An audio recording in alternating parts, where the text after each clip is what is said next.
সবাই কেমন আছেন? আমরা হাঁসকে রাত্রে খাবার দিতেছি। প্রথমে আপনার পানি দিতে হয় না, একদম পিওর পরিষ্কার পানি।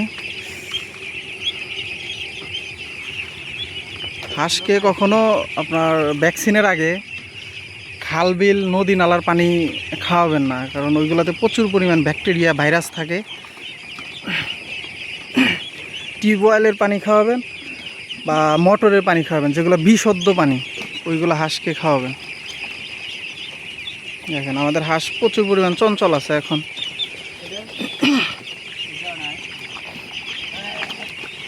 একটু পরে খাবার দেওয়া হবে, খাবার দেওয়া পর্যন্ত আপনাদের সাথে আছি। এগুলো হচ্ছে বাচ্চার বয়স এখন 16 দিন, একদম অরিজিনাল খাকি ক্যাম্বেল বাচ্চা। ভরপুর পানি দেওয়া হচ্ছে, কারণ এখন ওয়েদার একটু হট আছে। ওয়েদার হট থাকলে প্রচুর পরিমাণ পানি দিতে হয়, পানিতে ঘাটতি রাখা যাবে না বাচ্চাকে। আর গরম অতিরিক্ত গরম থাকলে আপনার ফিডটা একটু কমায় দিতে হবে, কারণ ফিড খাইলে অতিরিক্ত গরমে বাচ্চাগুলো স্ট্রোকও করতে পারে। একটু রিস্কি এদিকে।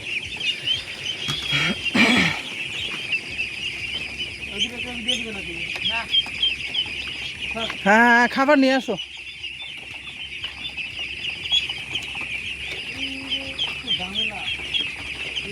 আমাদের ভিডিও একটু লং হতে পারে, কিন্তু আপনারা একটু সাথে থাকবেন। খাবার দেওয়া পর্যন্ত আপনাদের সাথে আছি। দেখেন আমাদের বাচ্চাগুলো প্রচুর পরিমাণ চঞ্চল।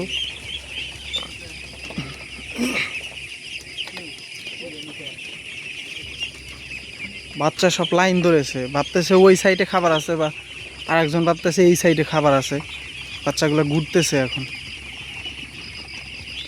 আমরা 4 দিন পরে ভ্যাকসিন দিয়ে পানিতে নামাবো সবগুলো বাচ্চাকে। এখনো পানিতে নামানো হয়নি।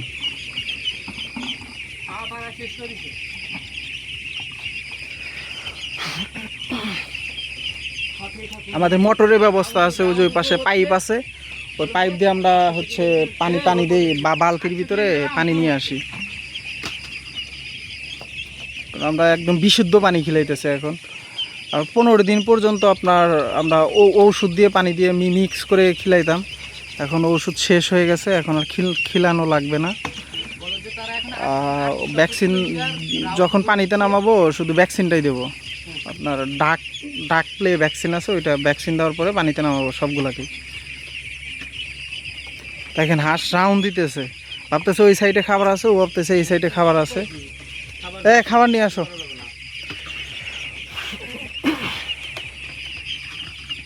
খাবার নিয়ে আসো।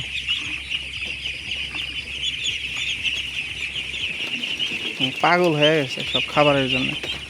কারণ আমরা খাবার দিয়েছিলাম 5টার দিকে, এখন কত বাজে?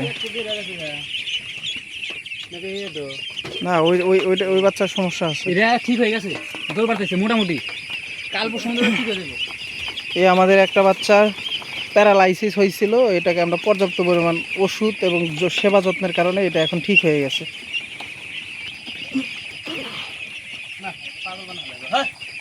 আমরা একদিনের বাচ্চা নিয়ে আসছিলাম, ব্রডিংটা করছে অনেক ভালোভাবে। আর একটু কষ্ট হয়েছে, কারণ আমরা যখন বাচ্চাগুলো নিয়ে আসছিলাম তখন প্রচুর পরিমাণ বৃষ্টি ছিল। বৃষ্টির ভিতরে কিছু বাচ্চা ভিজে গেছিলো, ওইগুলাকে আবার পর্যাপ্ত পরিমাণ তাপ দিয়ে বাচ্চাগুলোকে সুস্থ করা হয়েছে। এখান থেকে স্বল্প পরিমাণ কিছু বাচ্চা আমাদের মারা গেছে, 10-15টার মতো।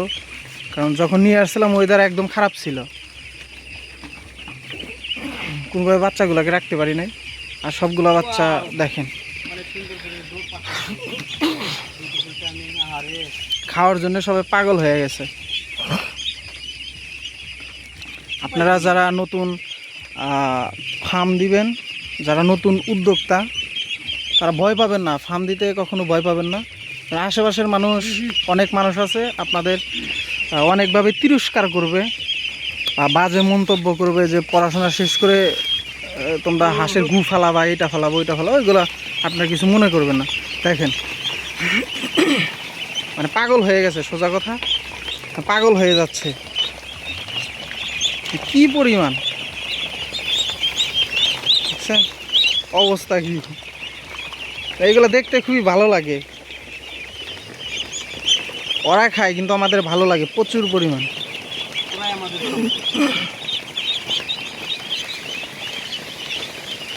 কারণ আমরা বেকার ছিলাম, একটা উদ্যোগ নিয়েছি। আল্লাহ আমাদের আমাদের মুখের দিকে যেন তাকায়, আল্লাহর উপর বার রেখে আমরা এই ফার্মটা দিয়েছি। কারণ আমরা যখন বেকার ছিলাম তখন সবাই বলছে যে পড়াশোনা শেষ করে পোলাইবান সব বসে থাকে বাড়িতে, তাহলে পড়াশোনা করে লাভ কি। আবার যখন এই খামারটা দিছি এখন বলতেছে যে পড়াশোনা করে হাঁসের গু ফালাবে বা গরুর গোবর ফালাবে, এইগুলো বলে। মানুষের কথায় কান দেই না ভাই।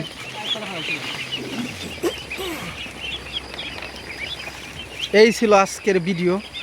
আপনাদের সাথে আপনাদেরকে আমরা প্রতিদিন একটা দুইটা তিনটা যতটা পারি ভিডিও আপনাদেরকে দেব। আপনারা আমাদের সাথেই থাকবেন। আর আপনারা যারা নতুন উদ্যোক্তা আছেন, আপনার বাচ্চা আনার পরে কি কি করা লাগে, এরকম যদি কোনো আপনার প্রবলেম হয় বা কোনো কিছু ফেস করেন, তাহলে আমাদেরকে ইনবক্সে বলবেন বা কমেন্ট করে জানাবেন, আমরা ওইগুলো সলভ করে দেওয়ার ট্রাই করব। কারণ আমরা এখন বুঝতে পারছি যে আমাদের বাচ্চাকে কি কি করানো লাগবে বা কি কি করা লাগবে, এগুলো এখন আমরা শিখে গেছি। আমরা হচ্ছে না 3 মাসের একটা কোর্স করছিলাম, তারপরেও আপনার যুব উন্নয়ন থেকে কোর্সটা করছিলাম। আর আপনার উপজেলা থেকে, উপজেলা পানি সম্পদ মন্ত্রণালয় বা পানি সম্পদ মন্ত্রণালয় থেকে আমরা পর্যাপ্ত পরিমাণ পরামর্শ পাইছি বা তাদের সাপোর্ট পাইছি।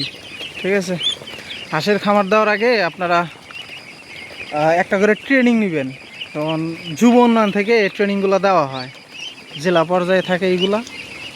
ট্রেনিং ছাড়া হাঁসের খামার দেওয়া যাবে না, তাহলে আপনার বাচ্চাগুলো ঠিক মতো রাখতে পারবেন না। ঠিক আছে, সবাই ভালো থাকবেন। আজকে এই পর্যন্তই। আল্লাহ হাফেজ।